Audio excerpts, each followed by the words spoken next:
तो अभी हमने लास्ट टाइम देखा कि सब्जेक्ट मैटर, टाइटल और मैटर इन इशू जो है, वो क्या होता है। हमने ये भी देखा कि प्लेंट क्या होती है, कैसे फ़ाइल होती है, प्लेंट होता क्या है, इनिशिएशन ऑफ सूट कैसे होता है। अब हम आगे सूट का बहुत ही एक स्पेसिफिक पॉइंट पे डील करेंगे कि जब प्लेंट फ़ाइल हो गई है और प्लेंट के फ़ाइल होने के बाद में जो ऑब्जेक्शंस डिफेंडेंट ने रेज़ किए हैं, उनमें से एक ऑब्जेक्शन ये है कि जिस कोर्ट में प्लेंट फाइल हुई है, उस कोर्ट के पास ज्यूरिसडिक्शन ही नहीं है सूट को ट्राई करने का। तो बेसिकली जिस कोर्ट में फाइल हुआ है प्लेंट, उस कोर्ट के पास ज्यूरिसडिक्शन ही नहीं है ट्राई करने का, यानी कि लैक ऑफ ज्यूरिसडिक्शन है। तो उस लैक ऑफ ज्यूरिसडिक्शन का आउटकम क्या होगा? What will the court do if the question arises as to the lack of jurisdiction? सबसे पहले तो हमें ये समझना है कि ज्यूरिसडिक्शन, लैक ऑफ ज्यूरिसडिक्शन के लिए ज्यूरिसडिक्शन क्या होता है। तो ये जो church of south India trust versus Telugu church company, Telugu church council 1996 supreme court, इस केस में they have talked about jurisdiction and competency and a lot more things, but only to the extent of jurisdiction and competency this case is important. Church of South India Trust Association versus Telugu Church Council 1996। SC Agarwal justice ने judgment दिया था। इसमें इन्होंने बोला कि when court says jurisdiction, जब आप jurisdiction की बात करते हैं तो it includes pecuniary jurisdiction, subject matter as well as territorial, यानी कि तीनों सीपीसी में ये तीनों को इंक्लूड करता है। और जब आप बात करते हैं कॉम्पिटेंसी की, तो कॉम्पिटेंसी में आ जाता है पेक्यूनरी ज्यूरिसडिक्शन और सब्जेक्ट मैटर ज्यूरिसडिक्शन। कॉम्पिटेंसी में टेरिटोरियल ज्यूरिसडिक्शन नहीं आता है। इस केस में ये बोला गया था। अब जैसा देख लेते हैं कि होता क्या है। पेक्यूनरी ज्यूरिसडिक्शन क्या है? सूट वैल्यूएशन एक्ट के हिसाब से जो सूट की जो टोटल वैल्यू है, सब्जेक्ट मैटर की जो टोटल वैल्यू है कॉस्ट की, जैसे एक कोर्ट में कितने वैल्यू का सूट फाइल हो सकता है, जैसे 10 लाख की प्रॉपर्टी तक का सूट फाइल हो सकता है, 10 लाख के ट्रांजैक्शन का सूट फाइल हो सकता है, तो that is pecuniary jurisdiction. Subject matter jurisdiction special type के कोर्ट्स, जैसे फैमिली मैटर का एक अलग कोर्ट हो गया, तो आप नॉर्मल किसी और कोर्ट में नहीं फाइल कर सकते। एडमिरल्टी कोर्ट अलग हो गया, रेंट कोर्ट अलग हो गया, लेबर के कोर्ट अलग हो गए, इंसॉल्वेंसी कोर्ट अलग हो गए, प्रोबेट के कोर्ट्स अलग हो गए। तो you cannot file a suit for specific subject matter in any court. Rather, there will be special type of courts जिनके लिए जो एक सब्जेक्ट मैटर के लिए अलॉटेड होंगे, तो आप उन्हीं कोर्ट्स में जाके उस पर्टिकुलर सब्जेक्ट मैटर का केस फाइल कर सकते हो। तो वो होता है सब्जेक्ट मैटर का ज्यूरिसडिक्शन, कि कोर्ट के पास है उस सब्जेक्ट मैटर का ज्यूरिसडिक्शन या नहीं है। फिर टेरिटोरियल।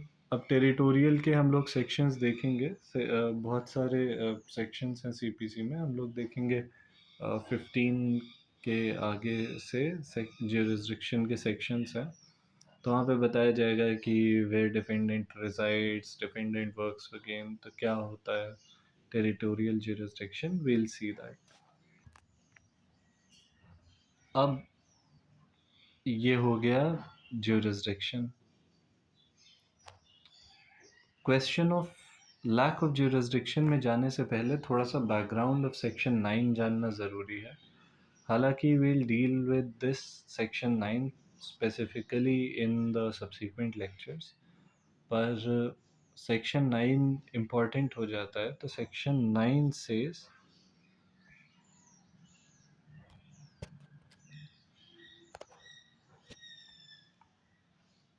सेक्शन 9 पार्ट 1 में ही है सीपीसी के। It says court to try all civil suits unless barred. Courts जो हैं तो वो ट्राई करेंगे सारे सूट्स अनलेस बार्ड। अब ये बहुत ही ब्रॉडली वर्डेड है। जो सिविल सूट्स का ज्यूरिसडिक्शन है सेक्शन 9 में, मतलब जो कोर्ट का ज्यूरिसडिक्शन है सेक्शन 9 में सिविल सूट्स को लेके, तो बहुत ही ब्रॉडली वर्डेड है। ये कह रहे हैं the courts have jurisdiction shall have jurisdiction to try all suits of civil nature. The courts shall have jurisdiction to try all suits of civil nature. सारे ही सिविल नेचर के सूट्स को try करने का jurisdiction है। यहाँ पे एक तो ब्रॉड वर्डिंग्स हैं, प्लस एडमिनिस्ट्रेटिव कन्वीनियंस के लिए इन्होंने दो चीज़ें लिख रखी हैं। एक तो subject to the provisions herein contained, और दूसरा excepting suits of which their cognizance is either expressly और इम्प्लाइडली बार्ड। तो subject to the provisions herein contained क्या है? क्या है प्रोविजंस? जैसे टेरिटोरियल ज्यूरिसडिक्शन के आपका एक एरिया का की टेरिटरी का आप कॉग्निजेंस ले सकते हैं, ट्रायल कर सकते हैं, तो उसके बियॉन्ड आप ट्राई नहीं करेंगे। फॉर एग्ज़ाम्पल, मेरा सूट उत्तर प्रदेश में किसी डिस्ट्रिक्ट लखनऊ में है, और हम घूमने गए हैं कोच्चि, और वहाँ जाके सूट फाइल कर दिया। अब court shall have jurisdiction to try the suit of civil nature, all suits of civil nature। तो ब्रॉड वर्डिंग्स के हिसाब से तो होना चाहिए, but for administrative convenience this has to be kept in mind that the provisions contained here in the code of civil procedure shall have to be taken into account। तो जब बात आती है कि हमारा ज्यूरिसडिक्शन कैसा होगा, तो हमको साथ में देखना पड़ेगा कि कौन से प्रोविजंस हैं जिनके अंडर में हमको वो सूट के ट्रायल का पावर को थोड़ा लिमिट करना है। तो पहला कह रहे हैं कि subject to the provisions herein contained, और excepting the suits cognizance expressly और इम्प्लाइडली बार्ड जिनका होगा। तो ये कौन से होंगे? जो बाकी दूसरे लॉज में हैं। तो जो ज्यूरिसडिक्शन की बात कर रहे हैं, ये सब्जेक्ट मैटर, पेक्यूनरी और टेरिटोरियल तीनों होगा, एज वी सॉ अर्लियर कि ज्यूरिसडिक्शन इंक्लूड्स ऑल थ्री। तो सेक्शन 9 सेज कि the court shall have jurisdiction to try all suits of civil nature. अब ये जो प्रोविजन का स्टेटमेंट है, this is the main statement. हालांकि सब्जेक्शन है इसका, लेकिन मेन प्रोविजन ये है। तो whenever a suit is filed in a court, the court will normally presume that it has jurisdiction। अगर बहुत ही on the face of it नहीं दिख रहा है कि कोच्चि से कोई रिलेशन नहीं है, बावजूद इसके कोच्चि में फाइल कर दिया है, तब तो on the face of it manifest है।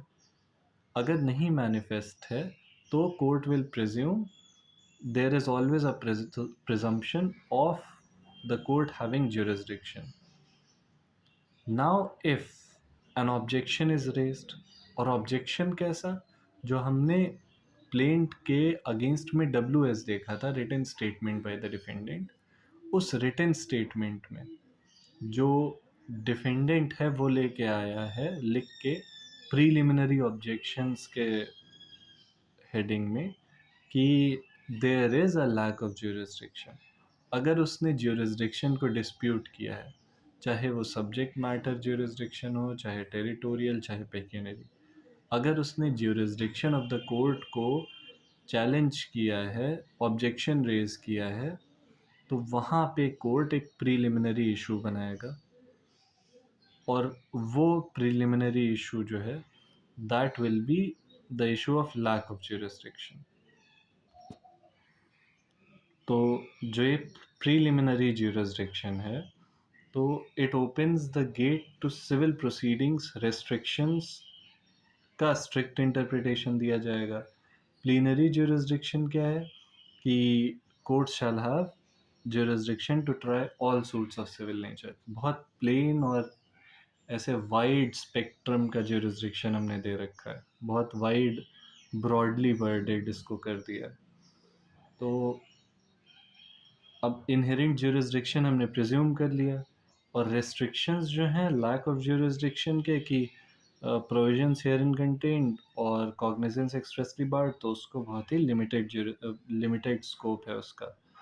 जो ये दो केस लॉज दे रखे हैं, Gangabai versus Vijay Kumar 1974 supreme court, this is a landmark judgement, Gangabai versus Vijay Kumar. तो it was held that there is no need to confer right to sue upon a person। आपको किसी पर्सन के ऊपर राइट टू सू कन्फर करने की ज़रूरत नहीं है। राइट टू सू पर से एग्जिस्ट करता है। एक तो पीपल का भी राइट है that they can sue, and it is the right of the court also, it is the power of the court also, inherent jurisdiction of the court, inherent power of the court to, by virtue of that seat, that it can hear the matter, it can listen to the matter।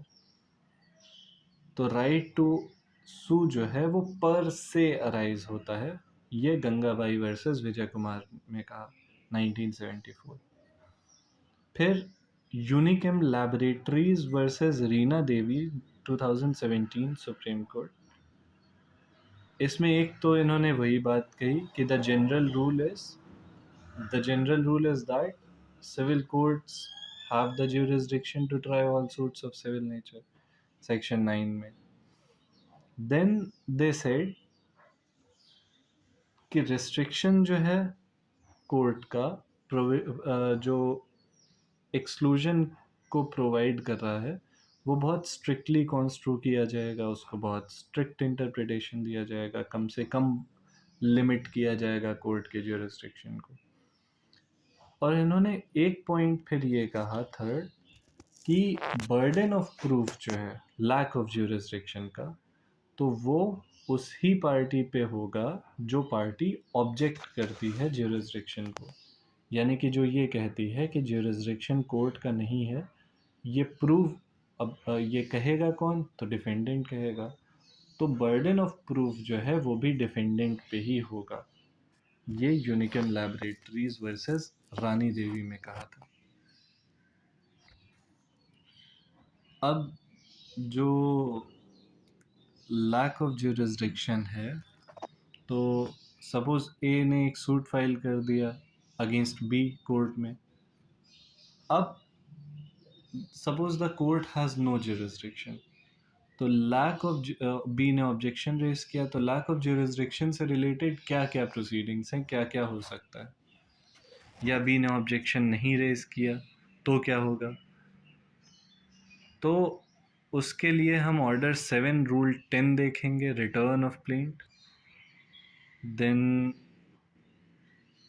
Order 23 rule 1 sub rule 3 withdrawal देखेंगे, और section 24 का 5 देखेंगे, यानी कि high court जो है transfer of case, high court या district court कैसे ट्रांसफ़र कर सकता है केस को। तो ये तीन प्रोविजंस हैं जो हम लोग देखेंगे, तीन सिचुएशंस लैक ऑफ ज्यूरिसडिक्शन पे in the next lecture of course.